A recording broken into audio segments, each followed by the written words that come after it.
হে everyone, কেমন আছেন আপনারা সবাই? আশা করি ভালো আছেন। কয়েকদিন আগে আমি ফেসবুকে একটা পোস্ট করেছিলাম যে হর করে আপনি কি পারেন না বলে ক্লায়েন্টকে জিজ্ঞেস করেন যে তার কি দরকার, তার কি সমস্যা। শোনার পর নিজেকে উপস্থাপন করেন। ক্লায়েন্ট না বলবে না, 100% গ্যারান্টি। তো এটার উত্তরে অনেকে অনেক কথা বলেছেন। তবে একটা কথা আমার বেশ নজরে এসেছে এবং ওই কমেন্টটা নিয়েই আজকে একটু কথা বলব। হাসানুজ্জামান ভাই বলেছেন যে, "this is my secret right here." তবে ভাই এটার জন্য অনেক ক্লায়েন্ট চলেও যায়।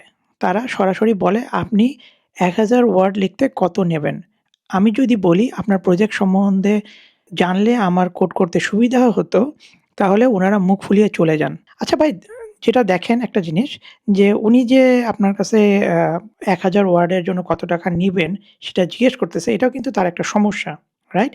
আমি কিন্তু পোস্টে বলেছিলাম যে ক্লায়েন্টের সমস্যা সম্বন্ধে আপনাকে জানতে হবে। তো ঠিক তেমনিভাবে উনি যে এই কথাটা তুলল, এটা সম্বন্ধে আসলে ব্যাকগ্রাউন্ডটা আপনার জানতে হবে যে উনি কেন এই কথাটা নিয়ে আ এতটা বেশি মনোযোগী। তো ১ম কথা হচ্ছে আপনি জিজ্ঞেস করতে পারেন যে, "ভাই, আপনি কি এর আগে কনটেন্ট লিখেছিলেন? আপনার কোনো সমস্যা হয়েছিল কিনা? আপনার অভিজ্ঞতাটা কি?" তাহলেই দেখবেন যে অনেক কথা তার বেরিয়ে আসবে যে সে হয়তোবা প্রতারিত হইছে আগে। এইজন্য সে he doesn't care about how much how good or bad the article is. He just want to buy some content from you, right?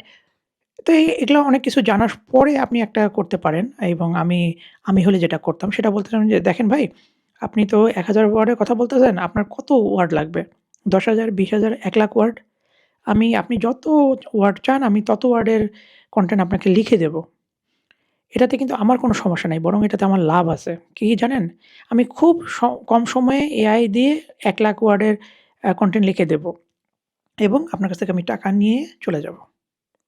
অন্যদিকে আপনার কিন্তু লসই লস। ১, আপনার সময় নষ্ট। ২, আপনি একেবারেই সস্তা কোয়ালিটির কনটেন্ট পাচ্ছেন যেটা কোনোদিনই র‍্যাংক করবে না। ৩, আপনি কিন্তু টাকা হারাইলেন। তখন তার আসলে ইয়ে হবে মানে একটু আ মাথায় হিট করবে যে হ্যাঁ, তা তো ঠিকই। তখন আপনি বলবেন যে, "দেখেন, আপনি যে ১,০০০ ওয়ার্ড যদি আমাকে লিখতে বলেনও, আমি লিখব না কিন্তু।" তখন সে আরো একটু অবাক হয়ে যাবে। "কেন লিখবেন না?" তখন আপনি বলবেন যে, "দেখেন, আমার যেটা দরকার সেটা হচ্ছে আমি আপনার বিজনেসটা সম্বন্ধে জানতে চাই। আপনার রিকোয়ারমেন্টটা জানতে চাই এবং ওই রিকোয়ারমেন্ট অনুযায়ী আপনাকে আমি কনটেন্ট লিখব, সেই অনুযায়ী আপনাকে কোড করব। আমরা যখন ২ জনই একসাথে কাজ করব, দেখবেন যে ওই যে কনটেন্টটা হয়তোবা আপনার এক্সপেকটেশন এর তুলনায় একটু এক্সপেনসিভ হবে, but it will work. It will rank, it will generate traffic, it will bring client, it will bring revenue for you. তারপর ফলে কি হবে? আপনি যেভাবে লাভবান হচ্ছেন, আমিও ঠিক তেমনিভাবে লাভবান হচ্ছি। আর এই ২ টার মাঝেই কিন্তু আমাদের ২ জনের বেনিফিট আছে।